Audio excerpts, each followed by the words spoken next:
반갑습니다. 2월 3일 목요일 큐티 스케치 시간입니다. 오늘 본문은 누가복음 9장 37절로 50절까지의 말씀입니다. 오늘 본문은 이렇게 시작합니다. 이튿날 산에서 내려오시니 큰 무리가 맞을세 무리 중에 한 사람이 소리질러 이르되 선생님 청컨대 내 아들을 돌보아 주옵소서. 이는 내 외아들이니이다. 귀신이 그를 잡아 갑자기 부르짖게 하고 경련을 일으켜 거품을 흘리게 하며 몹시 상하게 하고야 겨우 떠나가나이다. 당신의 제자들에게 내쫓아 주기를 구하였으나 그들이 능히 못하더이다. 예, 오늘 본문은 변화산 사건, 이 산 위에서 변화산 사건을 경험한 예수님과 제자들이 산 밑으로 내려오자 어떤 사람이 예수님께 자기 아들의 귀신 들린 이야기, 그리고 그 귀신 들린 그 아들, 그 귀신을 내쫓지 못한 제자들에 대한 이야기를 합니다. 예수님께서 이 이야기를 듣고는 제자들을 꾸짖죠. 믿음이 없고 패역한 세대. 믿음이 없고 패역한 세대. 우리가 1차적으로 예수님이 꾸짖는 것을 보면 그들이 마땅히 할 수 있어야 되는 일이라는 것을 우리가 생각할 수 있습니다. 이 일은 마땅히 그들이 할 수 있어야 되는 일이구나. 귀신을 내쫓는 그 일은 할 수 있어야 되는 일인데 그들에게 믿음이 없고 패역한 그런 마음이 있었기 때문에, 패역한 세대였기 때문에 이렇게 이걸 감당하지 못했구나라고 우리가 생각할 수 있습니다. 1차적으로는 예수님께서 이미 그들에게 권능과 권세를 부여하셨고 그들은 귀신을 내쫓아 본 경험도 있습니다. 그런데 주님은 그 일들을 할 수 있어야 한다는 그런 마음을 가지고 계셨고 했어야 되는데 못한 것이죠. 그래서 이들에게 믿음이 없었다는 것이 무엇일까? 오늘 본문 우리가 9장을 통해서 알 수 있는 것은 이들에게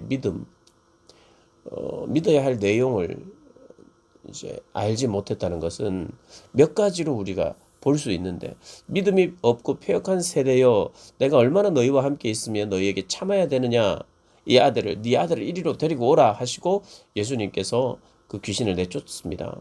그래서 사람들이 다 놀라죠. 제자들도 놀랐어요. 그러면서 예수님께서 하시는 말이 아까 산 위에서 하셨던 말씀을 그대로 또 하고 있습니다. 산 밑에서도. 어떤 말이냐? 44절에 이 말을 너희 귀에 담아두라.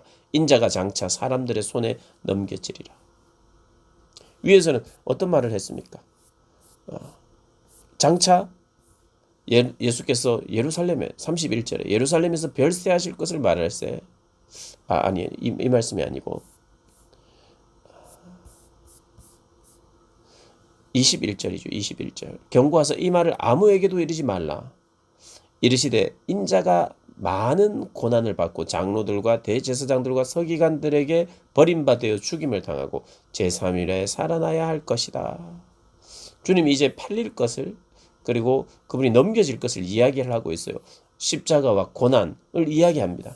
그리고 오늘 또 본문에 그 이야기를 하시죠. 인자가 장차 사람들의 손에 넘겨질 것이다. 주님의 고난에 대해서 이야기를 합니다.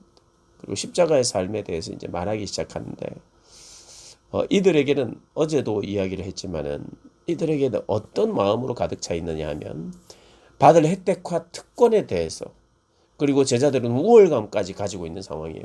왜냐하면 예수님이 굉장히 지금 인기 절정의 상태거든요. 많은 사람들이 예수님을 찾아다니는 상황이에요. 예수님께 몰려드는 상황입니다. 그래서 자기가 하는 사역, 자기의 스승의 가르침, 이런 것을 생각할 때 우월감이 생기기도 해요. 그러자 그들에게 온 것이 또 무엇이냐 하면 교만이었어요. 교만. 내가 주님이 하는 일이 잘 되고 있잖아요. 어떤 면에서는 그의 사역이 왕성하잖아요. 수많은 사람들이 그를 존경하여 따른다면 제자들도 존경하고 따랐을 거예요. 예수님에 대해서 제자들에게 당신들은 예수님과 더 가깝군요. 내가 예수님께 더 가까이 나가기를 원하는데, 내가 병 고침을 받기를 원하는데 어떻게 해야 되겠습니까? 하면 제자들이 중간에서 좀 기다리세요. 무슨 말을 했을 거 아니에요. 그러면 그들에게 뭔가는 으쓱하는 마음들이 생기게 마련이에요. 그들에게 서서히 예수님이 이 사역이 잘 될 때 나도 기쁘고 더 겸손해지고 하나님의 나라의 그 어떠한 성품들이 더 깃들기보다는 우월감에, 그리고 우월감이 생기기 시작하자 이 12명 중에 누가 더 높을 것인가를 생각하고 있는 거예요. 그러니까 우리가 이런 그림을 그릴 수 있습니다. 수많은 사람들이 주님께 몰려들었고 제자들이 할 수 없는 그 일을 예수님은 하셨고, 그러자 사람들은 더 놀라고 있는 이런 상황 속에서 이 제자들의 생각이 뭐였느냐 하면,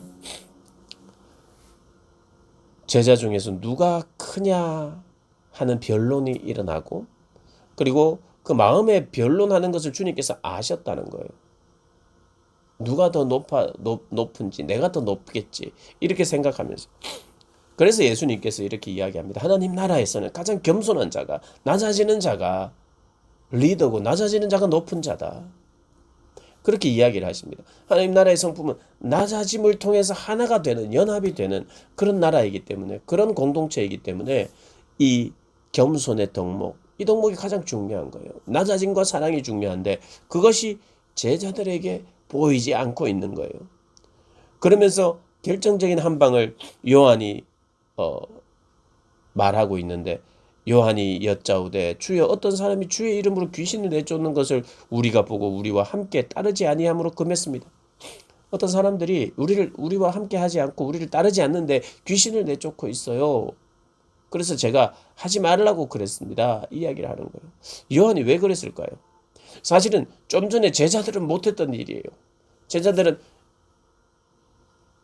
지금 한 아이의 귀신을 쫓아내지 못하고 있었어요. 그런데 다른 사람들이 귀신을 쫓아낸다는 소식을 듣고 그 사람들을 만나자 하지 못하도록 했어요. 그것이 자기들의 특권인 양, 자기들만 할 수 있는 일인 양 생각하면서, 이게 뭡니까? 자기가 높아지고자 하는, 그리고 자기들이 특별한 특권을 가진 사람처럼, 우월감을 가진 사람처럼, 그리고 영혼에 대한, 귀신에 들려서 아픔을 당하고 있는 그들에 대한 긍휼한 마음 없이 모든 것이 자기에게 초점이 맞춰지고, 내가 누군지, 또 우리 그룹이 어떤 그룹인지, 자기 이름이 더 드러나기를 원하는, 이게 뭐냐? 패역함이라는 거예요.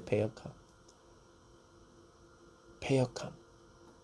하나님 나라의 그런 성품과 성격이 나타나고 드러나지 않고 그들의 마음속에 하나님 나라와는 거리가 먼 그 어떠함들이 나타나고 드러나는 거예요. 언제요? 주의 사역이 왕성하게 잘 될 때. 참 얼마나, 그래서 우리의 마음이 이렇게 패역할 수 있는지 우리가 기억해야 합니다. 그래서 예수님께서 뭐라고 하십니까? 이르시되 금하지 말라. 너희를 반대하지 않는 자는 너희를 위하는 자니라. 너희를 위하는 것. 포로되고 또 눌려 있는 자들에게 해방을 선언하는, 귀신을 내쫓아주는 그 일이라면 그것이 바로 우리를 위한 일이고 너희를 위한 일이 아니냐라고 말씀하시는 거예요. 혜택과 특권과 우월함이 점점 더 우리 마음, 제자들의 마음을 더 사로잡고 있고, 낮아짐과 사랑과 하나됨과 타인에 대한 그런 마음들이 점점 더 결여되고 있는 이 모습을 보고 주님은 믿음이 없는 세대예요. 그래서 결정적으로 주님이 하셔야 하는 그 십자가를 향하는 그 길을 이 제자들은 조금 있으면 막기 시작합니다. 안 된다고. 믿음이 없고 무지할 뿐만 아니라 무능한, 그리고 패역한 우리의 모습 없는지 돌아보고, 그렇게 낮아짐과 사랑으로 하나 되는 그러한 일들에 내 자신이 쓰임 받기를 위하여 애쓰는 우리 모든 분들 되시기를 주님의 이름으로 축복합니다.